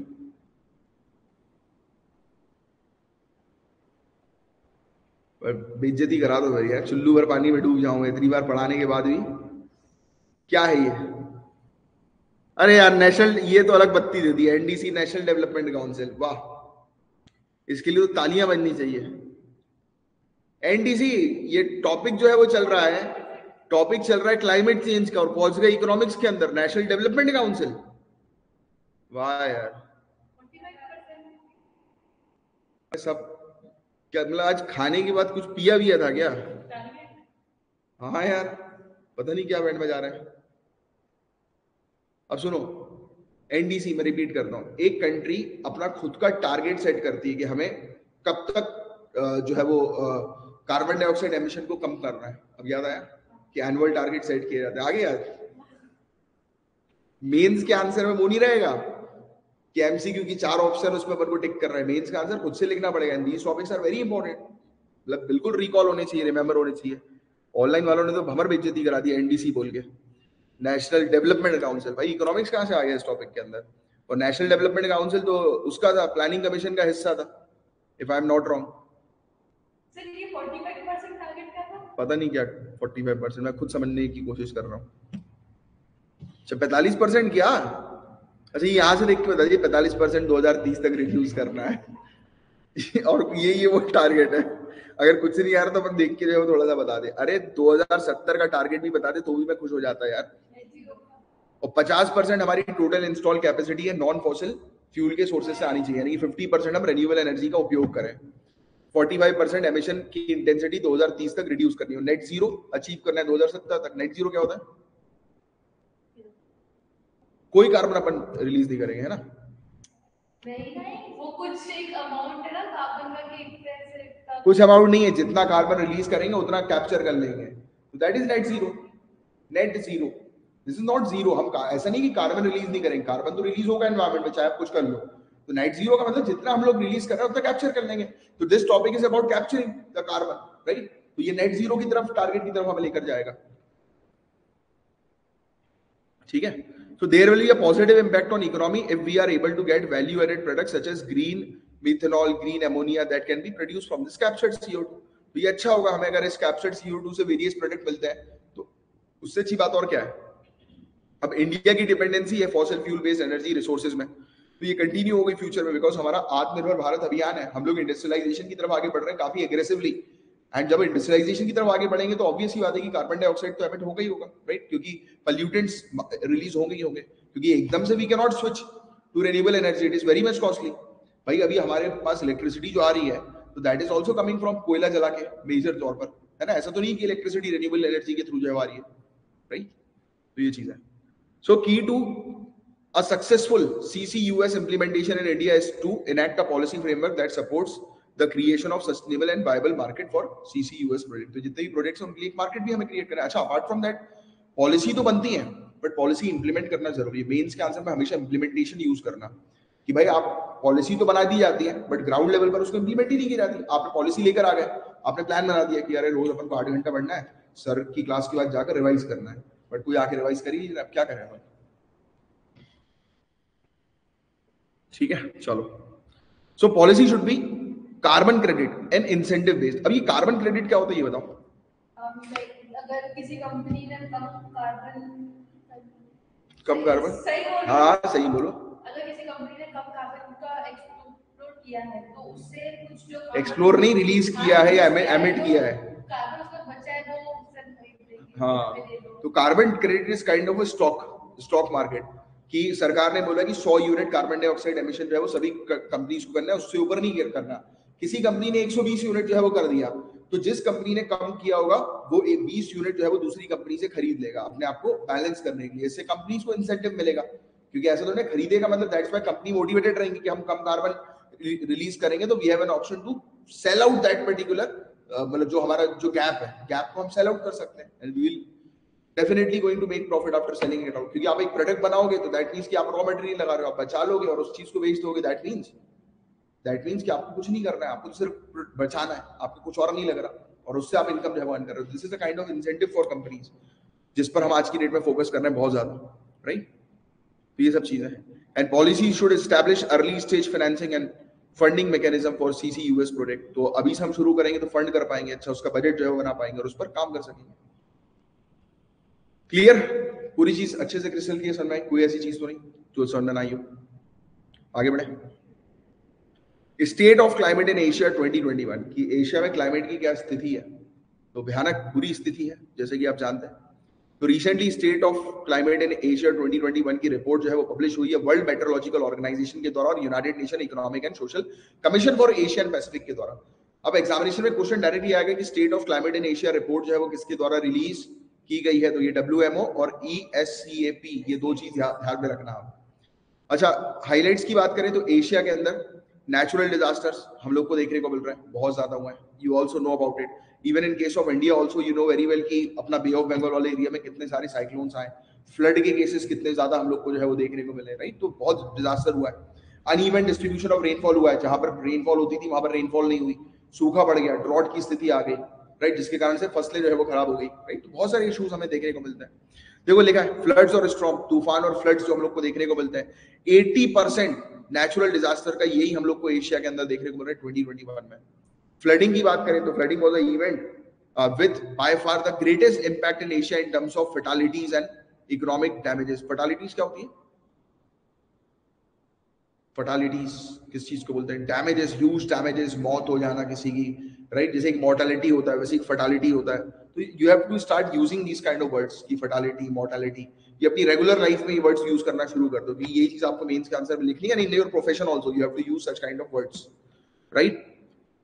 तो ये चीज हमें देखने को मिल रही है। फिर फाइनेंशियल लॉस की बात करें तो एशियन कंट्रीज के अंदर फाइनेंशियल लॉस जो है वो हमें देखने को मिल रहा है 35.6 बिलियन US डॉलर का, लगभग 2.9 लाख करोड़ का फाइनेंशियल लॉस 2021 में बिकॉज ऑफ नेचुरल डिजास्टर। भाई कहीं पे भी नेचुरल डिजास्टर होते हैं तो कितना ह्यूज लॉस होता है, राइट, ऑब्वियस ही बात है। तो you have to protect such kind of things. And आप लोग के लिए तो आज की डेट में डिजास्टर मैनेजमेंट का टॉपिक और ज्यादा इंपॉर्टेंट हो गया, because when you guys become district collector या एडमिनिस्ट्रेटर जब बनोगे तब उस समय your job is to protect the people, protect the citizen, that will be your job ना भाई। आप उस पोजीशन पर रहोगे to protect the people, and आने वाला समय डिजास्टर का समय जो है बढ़ता हुआ जा रहा है, ये सब रिपोर्ट्स आपको बता रही हैं। तो you have to make yourself कि यार हम डिजास्टर के लिए क्या क्या जो है वो करने वाले हैं। तो आपका आंसर इस तरीके से बनना चाहिए, राइट। सिविल सर्विसेज के एग्जाम इज ऑल अबाउट कि आप करंट अफेयर्स में क्या चीज चल रही है, क्योंकि उनको पता है कि उनको आपको एक एडमिनिस्ट्रेटर बनाना है, तो उनको चाहिए कि आप जो है वो किस फील्ड में, जैसे अभी डेंजरस सिचुएशन क्या है, climate change, terrorism, cyber security, यार ये सब तो ऐसे टॉपिक्स हैं इनके आपके कभी कुछ नहीं तो 1200 वर्ड्स के पूरे रेडी होना चाहिए आंसर। और अपन इतना सारा करंट अफेयर्स में ऑलरेडी कवर कर ही लेते हैं। What you have to do is just consolidate at a particular place कि क्लाइमेट चेंज क्या है, तो एक पर्टिकुलर प्लेस में अपन क्लाइमेट चेंज के पूरे पॉइंट जो है वो लिख रहे हैं, राइट। कि जिससे कि जब हम मेंस के आंसर, क्योंकि मेंस का आंसर क्वेश्चन देख के आंसर नहीं बनता है, मेंस का आंसर अभी बनता है पढ़ाई के दौरान, आपकी प्रिपरेशन के दौरान, in this particular period itself आपके पूरे मेंस के आंसर रेडी हो जाते हैं। आपको क्या लगता है कि मेंस का आंसर पता नहीं कौन सा आएगा? क्यों ऐसा लग रहा है? जिसको लग रहा है वो सही से तैयारी नहीं कर रहा, क्योंकि मेंस का आंसर वही आने वाला है जो यूपीएससी ने सिलेबस में मेंशन किया। आप सिलेबस के अकॉर्डिंग पढ़ोगे और यूपीएससी का जब आप नोटिफिकेशन पढ़ोगे उसमें क्लियरली लिखा है कि एक कैंडिडेट को अवेयरनेस होनी चाहिए, राइट, अबाउट उसके आसपास जो है वो क्या चीज चल रही है। और अपार्ट फ्रॉम दैट भाई सिविल सर्विसेज है, एडमिनिस्ट्रेशन की जॉब है, तो इस जॉब में तो आपसे ये डिजास्टर, देखो अभी डिजास्टर की सिचुएशन है, डिजास्टर मैनेजमेंट से का वेटेज बढ़ चुका है ऑलरेडी, क्योंकि उनको तो वैसे एडमिनिस्ट्रेटर चाहिए ना कि जो ये जिनको जानकारी है उस पर्टिकुलर एरिया में कि कैसे हैंडल करना है सिचुएशन को, राइट, इन डेप्थ जानकारी, छोटी मोटी नहीं। अब डिजास्टर मैनेजमेंट का एक टॉपिक है जिसको थोड़ा सा डेप्थ में पढ़ने वाले हैं अपन, क्योंकि काफी सारे ऐसे टॉपिक होते हैं you don't need to go in depth, but कुछ टॉपिक ऐसे होते हैं कि आपको उसको डेप्थ में जाना पड़ेगा, और वो मैं आपको बताऊंगा कौन से टॉपिक को डेप्थ में जाना है। अब डिजास्टर मैनेजमेंट एक ऐसा टॉपिक बन गया कि जो आपको डेप्थ में जाना पड़ेगा, उसके लिए अलग अपन करीब ये मान के चलो कि 15 से 20 क्लास तो उसकी डिजास्टर मैनेजमेंट की अलग से करेंगे, 50 पर्टिकुलर डिजास्टर मैनेजमेंट की क्लास, ठीक है। चलो, फिर चाइना ने सफर किया हाईएस्ट इकोनॉमिक लॉस एशिया के अंदर, सिमिलरली स्ट्रॉम्स तूफान की बात करें तो ये भी बहुत ज्यादा, इसने भी इकोनॉमिक डैमेज जो है वो दिया, स्पेशली इंडिया के अंदर 4.4 बिलियन यूएस डॉलर का, फिर चाइना के अंदर, फिर जापान के अंदर। इंडिया की बात करें, इंडिया के अंदर हैवी रेन और फ्लड्स की स्थिति हम लोग को जो है वो देखने को मिली। आपको खुद को पता है कि नॉर्थ ईस्टर्न एरिया की बात करें या इवन साउथ की बात करें, केरला वगैरह की बात करें, तो कितना फ्लड की स्थिति, कितनी बुरी तरह से स्थिति हुई थी, right. Even Uttarakhand also, if I am not wrong, कि वो चामोली वाला क्षेत्र कहाँ का है, चामोली, एक फ्लड इवेंट जो है वो बहुत बुरा हुआ था, एकदम से फ्लड फ्लैश हो गया। तो अपन बोलते हैं ना कि क्लाउड बर्स्ट इवेंट जिसको जो है बोला जाता है, हालांकि वो क्लाउड बर्स्ट नहीं होता, फ्लैश फ्लड वाला इवेंट होता है। चामोली, हिमाचल प्रदेश के चामोली, अभी बहुत खतरनाक घटना हुई थी, मेरे को एकदम से याद आ रहा है Chamoli, Chamoli district, Uttarakhand, yes. Chamoli disaster बहुत खतरनाक डिजास्टर हुआ था, हालत जो है वो खराब हो गई थी, जून 2000। हाँ, बहुत बुरा डैमेज हुआ था, ब्रिजेस जो है वो खत्म हो गए थे, और बहुत चला था ये टॉपिक। तो ये टॉपिक देखो, इस तरीके के टॉपिक एग्जामिनेशन में आपसे पूछे जाएंगे, ठीक है। स्ट्रॉम्स हमें बहुत ज्यादा, तूफान हमें बहुत ज्यादा जो है वो देखने को मिले। देखो ये सब चीजें, साइक्लोनिक स्ट्रॉम्स के नाम आपको पता होना चाहिए, ताउक्ते, यास, गुलाब, शाहीन, जवाद। तो ये सब जो साइक्लोन्स है जो इंडिया के अंदर हमें देखने को मिले, तो इनके रीसेंट साइक्लोन्स के नाम पता होने चाहिए। और अभी जो साइक्लोनिक एक्टिविटीज बढ़ गई हैं, राइट, पिछले कुछ समय से। कैजुअलिटी और डैमेजेस की बात करें तो लगभग 1300 कैजुअलिटीज और डैमेज जो है वो क्रॉप्स और प्रॉपर्टीज के हम लोग को देखने को मिले, रिपोर्ट किए गए। एडिशनली 2021 में थंडर स्टॉर्म्स और लाइटनिंग, इसने 800 लोगों की, देखो बिजली गिरने के कारण 800 लोगों की जान जो है वो चली गई। सोचिए आप कि लाइटनिंग इवेंट भी कितना डेंजरस इवेंट होता है, राइट।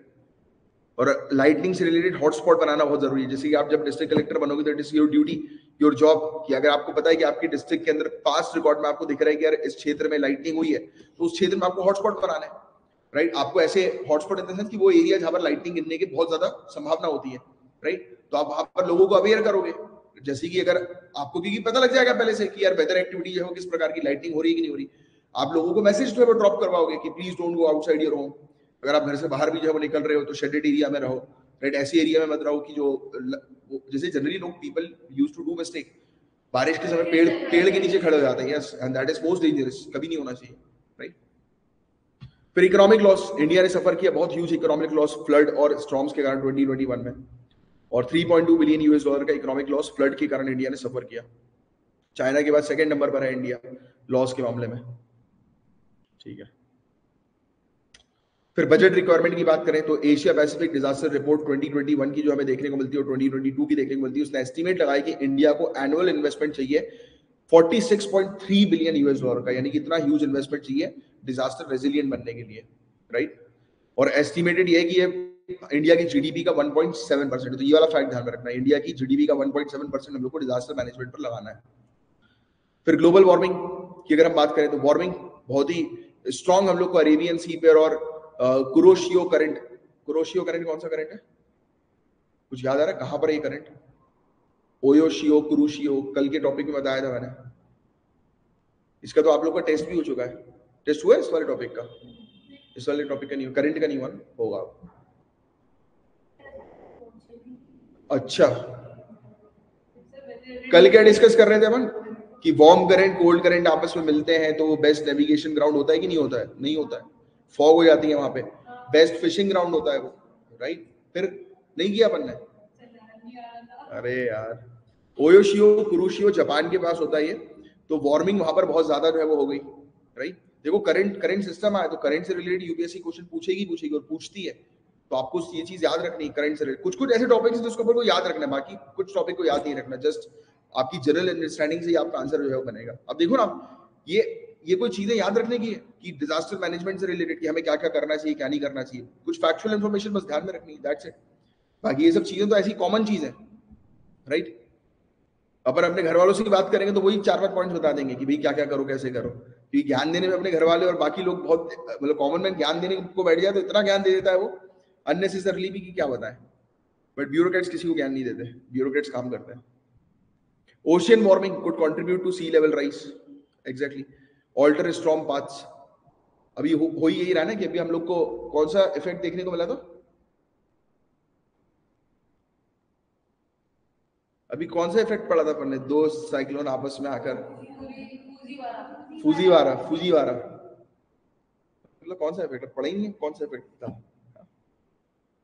चलो, सो डिजास्टर और डिजास्टर मैनेजमेंट के बारे में और बात करें तो डिजास्टर क्या होता है आप लोगों को पता है इसके बारे में, ये इसकी डेफिनेशन है कि disaster as a catastrophe, mishap, calamity और grave occurrence in any area. Grave occurrence, हालत खराब कर दी, यानी कि सब कुछ डैमेज कर दिया। और ये नेचुरल और मैनमेड कॉजेस के कारण होता है, एक्सीडेंट या नेग्लिजेंस के कारण भी होता है। क्योंकि आपको एक केस पता होगा, 2013 में उत्तराखंड के अंदर ही कौन सा एक टेम्पल है, केदारनाथ, केदारनाथ में क्लाउड बस्ट का इवेंट हुआ था। That is the event of negligence.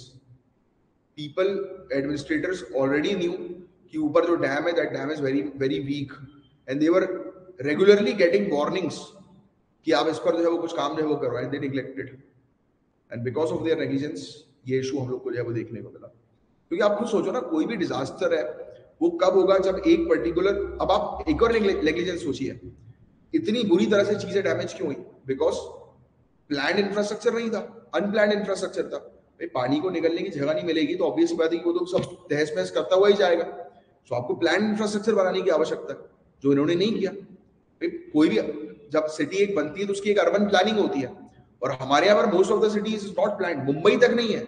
आप देखिए, जब मुंबई में भी तो हुआ था ना एक केस, कितना फ्लड जो है वो आ गया था मुंबई के अंदर, बहुत बुरी जो है वो हालत हो गई थी। इमरान हाशमी की मूवी बनी थी तुम मिले करके, उस पर तो बहुत बुरी इशू जो है वो हुआ था। तो क्या होता है, cities are not planned accordingly, जैसा प्लान होना चाहिए सस्टेनेबल तरीके से, राइट। और आज की डेट में city planning is very important, और आप तो आने वाले समय में स्मार्ट सिटीज बनाओगे, तो it is very important for you to know disaster और डिजास्टर मैनेजमेंट से रिलेटेड चीजें, है ना। तो loss of life, human suffering, ये सब चीजें होती हैं डिजास्टर में, राइट। प्रॉपर्टी डिस्ट्रक्ट हो जाती है, एनवायरमेंट खराब हो जाता है, राइट। तो ये सब चीजें, ठीक है। प्लानिंग करना है, ऑर्गेनाइज करना है, कोऑर्डिनेट करना है, इंप्लीमेंट करना है मेजर्स को जो कि प्रिवेंट करेगा डेंजर को। क्योंकि एज अ डिस्ट्रिक्ट कलेक्टर आपका काम ही ये होगा कि कहीं पर डिजास्टर अगर आता है तो उसको आपको हैंडल करना है, राइट। सो इंडिया के क्या इनिशिएटिव है, तो डिजास्टर मैनेजमेंट एक्ट 2005, ये चीज आपको पता होनी चाहिए कि 2005 का हमारा एक कानून है डिजास्टर को मैनेज करने का। फिर नोडल अथॉरिटी की बात करें तो ये मिनिस्ट्री ऑफ होम अफेयर्स, आप ध्यान में रखना कि ministry of home affairs nodal authority. हमारी कंट्री में कहीं पर भी डिजास्टर होता है तो ministry of home affairs take action accordingly, ठीक है। फिर इसके अलावा की फीचर्स की हम लोग बात करें तो it puts into a place a systematic structure of institution at the national, state and district level. तो जैसे डिस्ट्रिक्ट लेवल पर भी डिजास्टर मैनेजमेंट की अथॉरिटीज हम लोग को देखने को मिलती है, नेशनल लेवल पर, स्टेट लेवल पर भी हमें देखने को मिलती है, लोकल लेवल पर भी। 4 इंपॉर्टेंट एंटिटीज हैं जो कि नेशनल लेवल पर हमें देखने को मिलती है। जैसे आपने नाम सुना होगा, national disaster management authority, NDMA, various बार न्यूज में आता है। फिर नेशनल एग्जीक्यूटिव कमेटी है और national institute of disaster management हम लोग को देखने को मिलता है। फिर नेशनल डिजास्टर रिस्पॉन्स फोर्स, ये तो अक्सर आता है न्यूज में, एनडीआरएफ की डिजास्टर की फोर्स जो है वो चली गई है, आपदा प्रतिक्रिया बल, राइट। तो ये ट्रेन प्रोफेशनल्स होते हैं जो ग्राउंड लेवल पर, स्पेशलाइज टीम होती है जो ग्राउंड लेवल पर जाकर डिजास्टर को मैनेज करने का काम करते हैं। ये जो है national institute of disaster management, ये कैपेसिटी बिल्डिंग का काम करती है, वेरियस प्रोग्राम्स वगैरह जो है वो कंडक्ट करती है। नेशनल एग्जीक्यूटिव कमेटी की बात करें तो इसके अंदर आप लोग बैठोगे, सेक्रेटरी लेवल के ऑफिसर्स आप लोग बैठोगे इसके अंदर, जो आप प्लान जो है वो तैयार करोगे किस तरीके से हम लोग इंप्लीमेंट करें।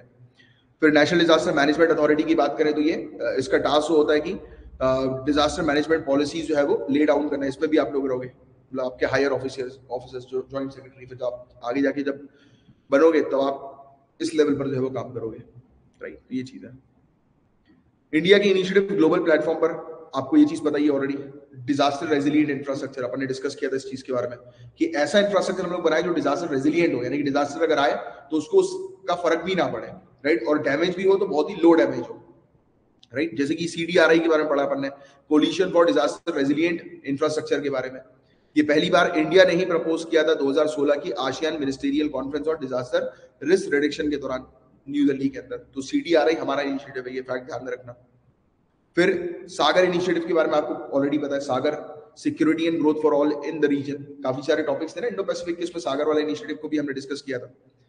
ये हमारे honourable prime minister Narendra Modi ji ने 2015 में मॉरिशियस की विजिट के दौरान ये सागर टर्म जो है वो यूज किया, राइट। जिसका फोकस यही है ब्लू इकोनॉमी, राइट, कि हमारी ब्लू इकोनॉमी पर टारगेट करना, मरीन इकोनॉमी पर टारगेट करना, राइट। मैरीटाइम इनिशिएटिव, IOR कहां पर है इसका, IOR का हेडक्वार्टर इंडियन ओशन रीजन का, हाँ मैंने बताया था ना कि वहां पर बैठकर जितनी भी अलग अलग कंट्रीज के लोग हैं, गुरुग्राम, हाँ, गुड़गांव, राइट। तो इंडियन ओशन रीजन का हेडक्वार्टर हम लोग को देखने को मिलता है। राइट। ये वहां पर बैठकर हमारे पूरे इंडियन ओशन रीजन को जो है वो चेक करते हैं, देखते हैं कि कहीं पर कोई सिक्योरिटी थ्रेट तो नहीं है, राइट। तो ये चीजें हैं। यस, गुरुगांव, गुरुगांव, हाँ गुरुग्राम हो गया, अब गुरुग्राम यूज करना, ठीक है। फिर अब कमियां हम लोग को क्या देखने को मिल रही है, तो इंडिया के पास एक सेपरेट फंड नहीं है, राइट। पर फंड तो है वैसे, मतलब इसमें जो लिखा हुआ है I don't agree with that. हमारा डिजास्टर मैनेजमेंट का एक फंड भी एक हम अलग से जो है वो क्रिएट करते हैं, but money is embedded in several scheme by the agriculture, rural and environment sector. Investment in adoption is much lower than the annual average loss from disaster. Exactly, loss जितना हो रहा है उसके कंपैरिजन में उसको ठीक करने का इंफ्रास्ट्रक्चर बहुत कम हो रहा है, राइट। तो ये सब इश्यूज हम लोग को जो है वो देखने को मिलते हैं। सजेशन यही है कि हमें प्रायोरिटीज रखनी है, हाई इन्वेस्टमेंट हम लोग को रखना है, रेजिलिएंट इंफ्रास्ट्रक्चर क्रिएट करने के पर्पस के लिए, ड्राई लैंड एग्रीकल्चर को इंप्रूव करने के पर्पस के लिए, राइट। जैसे आपने डी डेजर्टिफिकेशन एक टर्म सुना होगा, डी डेजर्टिफिकेशन, जो पूरी रेगिस्तान बन चुका है जो एरिया, उसको हम लोग को वापस ग्रीन लैंड में जो है वो कन्वर्ट करना है, that is called D desertification. तो ये सब टर्म्स आप मेंस के एग्जाम में जो है वो उपयोग करोगे। फिर हमें civil society, private entrepreneurs, enterprises, NGO, इनके साथ मिलकर जो है वो काम करना है कोलैबोरेटिव तरीके से, जैसे कि एक सेफर इंडिया जो है वो बनाया जा सके, राइट। तो ये था पूरा और टॉपिक। उम्मीद करता हूँ पूरी चीज अच्छे से क्रिस्टल क्लियर समझ आ गई होगी। अब इस टॉपिक से अपन कल जो है वो कंटिन्यू करते हैं पेरिनियल राइस, और फिर फर्दर आगे के टॉपिक को डिस्कस करेंगे। अब 15 मिनट के ब्रेक के बाद आज क्या है अपना, हाँ कौन सा डे आज, कौन सा डे आज, तो इकोनॉमिक्स है आज। अपन 11th क्लास की इकोनॉमिक्स शुरू कर दी थी ना आई थिंक, ऑलराइट। चलो 15 मिनट के ब्रेक के बाद we are coming up with economics. जय हिंद।